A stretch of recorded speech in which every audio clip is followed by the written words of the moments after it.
আমার তো 2 দিন পর পর এই রান্না না খেলে হয়ই না, কারণ চিংড়ি মাছের কাটা বাছতে তেমন একটা ঝামেলা নেই। তাই 2 দিন পর পর এই রান্নাটা করে খাওয়ার চেষ্টা করি। তো যাওয়া যাক আজকের রান্নার দিকে।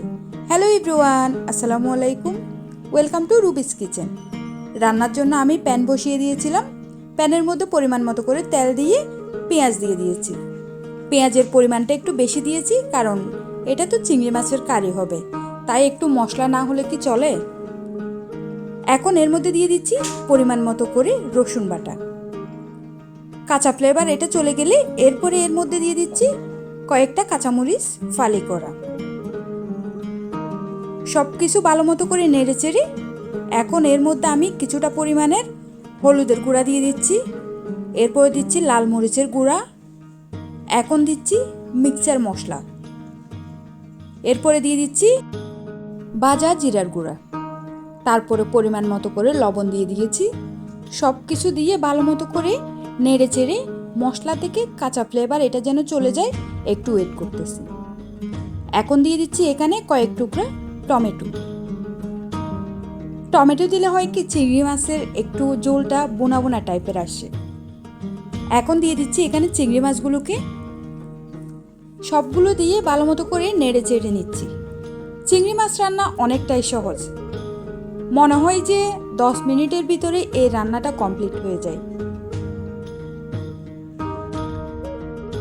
সমস্ত ইনগ্রেডিয়েন্টসের সাথে আমি চিংড়ি মাছগুলোকে ভালো মতো করে মিশিয়ে নিচ্ছি। চিংড়ি মাছ এমন একটা জিনিস যা কিনা একবার খেলেও বারবার খেতে ইচ্ছে করে, তৃপ্তি সহজে মিটে না। চিংড়ি মাছটা এখনই দেখতে অনেকটাই লোভনীয়, একেবারে লাল লাল লাগতেছে।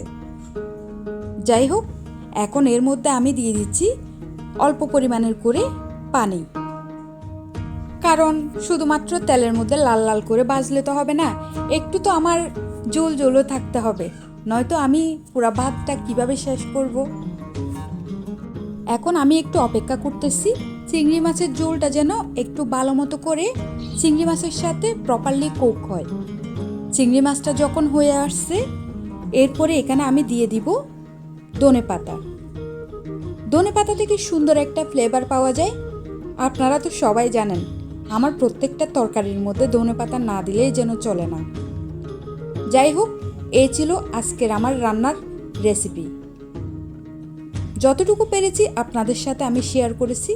আপনাদের কার কার চিংড়ি মাছের কারি পছন্দ কমেন্ট করে জানাতে ভুলবেন না কিন্তু। আর আমার রান্না যদি আপনাদের ভালো লেগে থাকে তাহলে অবশ্যই আমার পাশে থাকবেন।